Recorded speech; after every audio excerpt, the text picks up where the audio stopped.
The deer aren't watching you. They're warning you. This isn't a scenic drive, it's a predator's playground.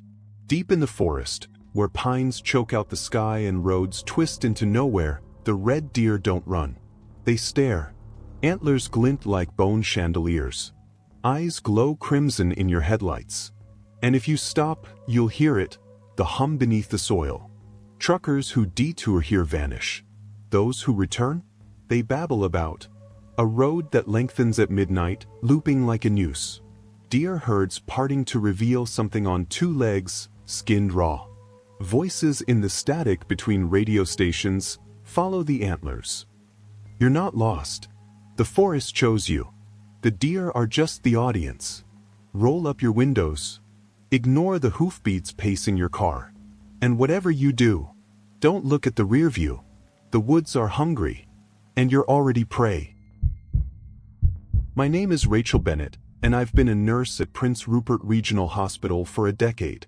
This coastal town, perched on the edge of British Columbia's rugged northwest, is a place of relentless rain and fog so thick it feels alive. I live in a small house near the harbor where the sound of waves and foghorns lulls me to sleep. But 3 months ago, something shattered that peace, and I haven't slept soundly since. It was late November, and I'd just finished a grueling 12-hour shift. The fog was a heavy shroud as I drove my old Toyota along Highway 16, the highway of tears, toward home. The road was empty, the world reduced to a gray blur beyond my headlights. Then, out of the mist, a red deer emerged, a massive buck with antlers like gnarled branches, its eyes reflecting my lights with an unnatural glow. I braked hard, tires skidding on the wet pavement, but it didn't flinch. It stood there, staring, then turned and loped into the forest. I don't know why I followed. Exhaustion, curiosity, or something else pulled me from the car. I grabbed my flashlight and stepped into the woods, the fog curling around me like fingers. The deer's hoofprints were clear in the mud, leading me deeper into the pines. The air was damp, heavy with the scent of moss and decay, and soon, I heard it, a low, rhythmic murmur, like voices chanting just beyond my hearing. The deer stayed ahead, a crimson shadow in the mist, guiding me through the tangled undergrowth. My scrubs snagged on branches, my breath fogged in the cold, but I pressed on. After what felt like miles, it stopped beside a jagged rock formation, its surface etched with faded symbols, spirals and lines that seemed to pulse in the flashlight's beam.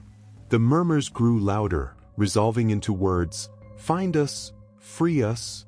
My stomach twisted as I swept the light around, revealing a shallow cave beneath the rocks. Inside, the air was stale, and the walls glistened with moisture. Piles of bones littered the floor, small, fragile, unmistakably human. Children's bones, I realized, my nurse's training kicking in despite the rising panic.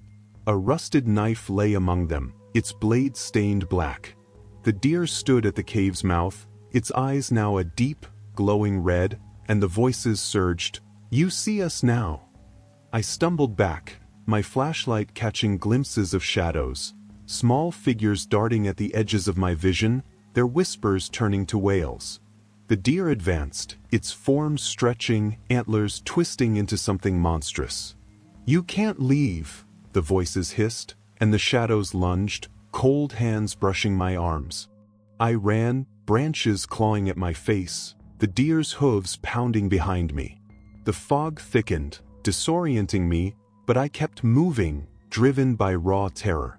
The whispers chased me, weaving accusations. "You let us die." I burst onto the highway, my car a lifeline in the mist. I sped home, locking every door, but the voices lingered, echoing in my ears. The next day, I dug into Prince Rupert's history. In the 1920s, a fishing village nearby vanished overnight, men, women, and children gone without a trace. Locals blamed a red spirit of the forest, a guardian that punished greed. I told my colleague, Lisa, but she dismissed it as fatigue. Then, 2 weeks later, a cargo ship sank off the coast, killing 12. I'd seen the deer again that night, standing on my lawn, its eyes boring into me. Now I avoid the highway. I've taken up shifts closer to town, but the fog brings the whispers back, and sometimes I see it, watching from the trees, waiting for me to follow again. I'm Liam Carter, a nurse at Kelowna General Hospital in the Okanagan Valley. It's a sunny, wine-soaked region, but the forests around it hold a different story. I moved here 5 years ago after a messy divorce, seeking quiet. Instead, I found something that's haunted me ever since. It was August, wildfire season, and the air was thick with smoke as I drove home from a night shift. My route cuts through a wooded stretch near Mission Creek, the trees skeletal from drought. Around 2 a.m., a red deer stepped onto the road, tall, gaunt, its ribs visible beneath its coat. Its eyes glowed in my headlights, and it stared at me before darting into the forest. The smoke stung my lungs as I got out, drawn by an instinct I couldn't name. I followed it, my boots crunching on dry pine needles, the beam of my phone's flashlight cutting through the haze. The deer moved silently, leading me down a steep ravine I'd never noticed before. The air grew colder, the smoke thinning, and I heard a sound, a low, mournful hum, like a choir singing underwater. The deer stopped at the edge of a dried-up creek bed, where a circle of stones stood, each marked with charred carvings. The humming intensified, splitting into voices. "Stay with us." I shone my light around and froze. Dozens of deer skulls hung from the trees, their antlers tangled with vines, swaying in a breeze I couldn't feel. The red deer turned, its eyes hollow sockets, and the ground trembled. A crack split the creek bed, revealing a pit filled with ash and bones, human bones, scorched and brittle. The voices rose. "We burned. Help us." I remembered a wildfire from decades ago that razed a logging camp near here, killing dozens. The deer's form shimmered, splitting into shadowy figures, men and women, their faces blistered and black. They reached for me, their touch searing my skin. I bolted, the hum chasing me up the ravine, the skulls rattling like wind chimes. The deer, or whatever it was, followed, its hooves a drumbeat in the dark. I tripped, gashing my leg, but adrenaline hauled me back to my car. As I drove away, the rearview mirror showed it standing on the road, its form dissolving into smoke. I bandaged my leg at home, the burn marks on my arms unexplainable. I told my friend Mark, a firefighter, and he dug up records of the 1947 blaze, workers trapped, their screams lost to the wind. He said I'd imagined it, but the next week, a wildfire sparked near Mission Creek, forcing evacuations. I'd seen the deer the night before, watching from my porch. The scars haven't faded, and the hum lingers in my dreams, calling me back to the ravine. I'm Olivia Hayes, a nurse at Swedish Medical Center in Seattle. I live in Capitol Hill, a quirky neighborhood of old houses and hidden parks. Last spring, something followed me home from Volunteer Park, and I've been unraveling its grip ever since. It was a rainy night, and I'd taken a shortcut through the park after a shift. The cherry blossoms were gone, the paths slick with mud. A red deer appeared under a street lamp, its antlers dripping with water, its eyes like twin embers. I stopped, expecting it to bolt, but it turned and trotted into the trees. Against my better judgment, I followed. The park's woods were denser than I remembered, the rain muffling my steps. The deer led me to a sunken gazebo, its wood rotted, surrounded by overgrown ferns. A faint glow pulsed from within, and I heard whispers, soft, overlapping, like a crowd speaking at once. The deer stood beside the gazebo, its coat slick and dark, and nodded toward the light.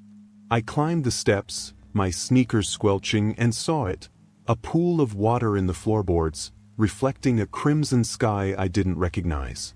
Faces swam in it, pale and eyeless, their mouths moving. "Join us." The deer's reflection joined them, its antlers branching endlessly. The whispers grew insistent, and the air thickened, pressing against my chest. Shadows rose from the pool, human shapes, their limbs too long, their fingers clawing the air. The deer's eyes flared and it spoke, its voice a rasp. "You're ours."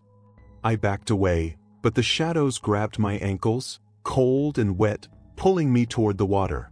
I kicked free, sprinting through the park, the whispers shrieking behind me. The deer chased, its hooves splashing, its form flickering between beast and man. I reached my apartment, slamming the door, but the rain outside carried their voices. "We see you." I researched the park's past and found a 1903 article. Cultists drowned in a ritual gone wrong, their bodies lost to the lake. Now, the deer watches me from the street, its eyes glowing through my window. Last month, a patient died under my care, and I saw it in the room, standing over her bed. The whispers are louder now, promising I'll join them soon. I'm Ethan Brooks, a nurse at Royal Inland Hospital in Kamloops, a dry, sprawling city in BC's interior.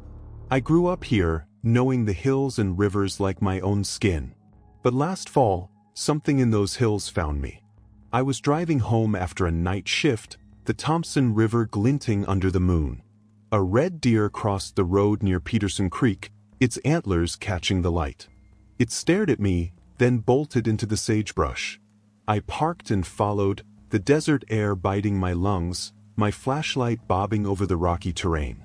The deer led me up a narrow gully, its prints deep in the sand.